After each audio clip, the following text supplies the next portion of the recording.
police state. Privacy violations for all. An international human rights organization has found that China is gathering DNA from a region in the far west that's home to a much oppressed ethnic minority.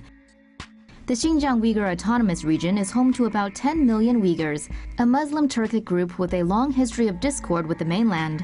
As such, it's one of the most tightly controlled parts of China. According to Human Rights Watch, authorities in Xinjiang are now collecting DNA samples and biometric data from all residents aged 12 to 65. Police officers collect photos, fingerprints, household registration data, and iris scans during home visits or at designated collection points. Blood types and DNA are gathered through a government health exam called Physicals for All. Data is transmitted to a database and linked to the individual's national ID number. People originally from Xinjiang who have moved to other parts of China are also required to submit their information locally. Over 18 million people have participated in the physical as of November 2017.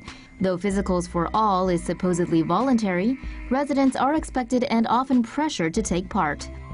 Human Rights Watch has slammed the mandatory data banking as a gross violation of human rights, adding that carrying it out under the guise of a free healthcare program makes it even more disturbing.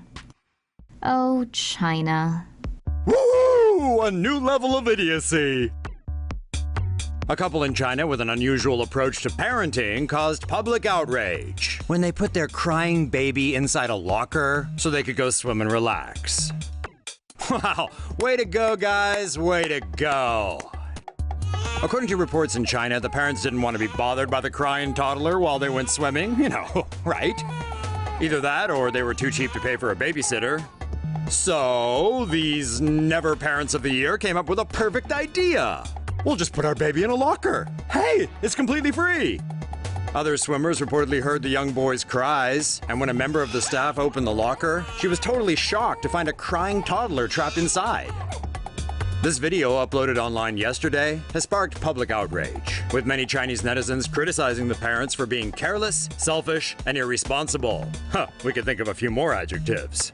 Some speculated the traumatic experience could make the baby claustrophobic in the future.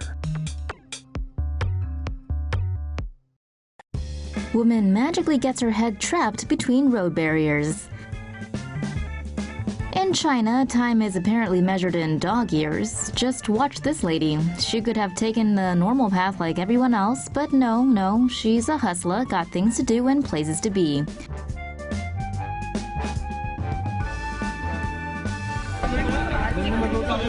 Fortunately for this woman, passers-by were nice enough to phone emergency services to free her from her own stupidity.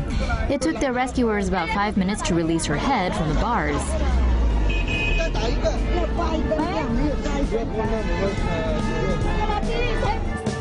Now let's have a look at it again. Well done, bravo!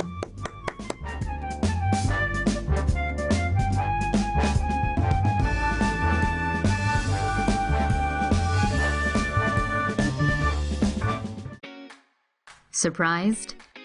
A zoo in southern China thought it was clever enough to deceive its visitors with inflatable penguins when they claimed they were exhibiting real penguins. Guishan Zoo, recently opened in Yuling, China's Guangxi province, advertised itself as a place where people could see rare animals and learn more about wildlife. At the equivalent of $2.25 for a single ticket, anyone can visit the first zoo ever in Yuling. Enthusiastic Yuling residents flocked to the zoo with cameras, hoping to document some... Hold on a second. Roosters and geese? And what the heck is this? A turtle in a glass box? Here comes the best part. The penguins are actually just some blow-up penguins, which were scattered around some dried-up pools. China, you are so lihai. Folks on Chinese social media Weibo are seriously entertained. As one guy points out, you forgot the other animals like mosquitoes, ants, flies, and mice that are displayed at the zoo.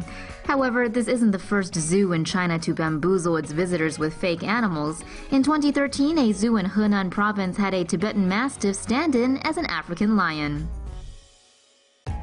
China planning on going full Big Brother in 2020. China is nothing if not innovative when it comes to finding ways to exert control over their people, and it looks like they're rolling out an entirely new way to spy on the public. Beijing plans to launch its social credit system nationwide by 2020 to rate the trustworthiness of 1.3 billion people by assigning each individual a score. The system will take things into account such as credit history, contract obligation fulfillment, personal characteristics, behavior and preferences, and interpersonal relationships to calculate a score.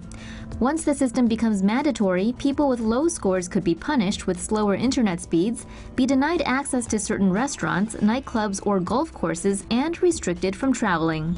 Scores will also affect an individual's rental applications, ability to secure insurance or a loan, as well as Social Security benefits. Only one question remains: why aren't you in China right now?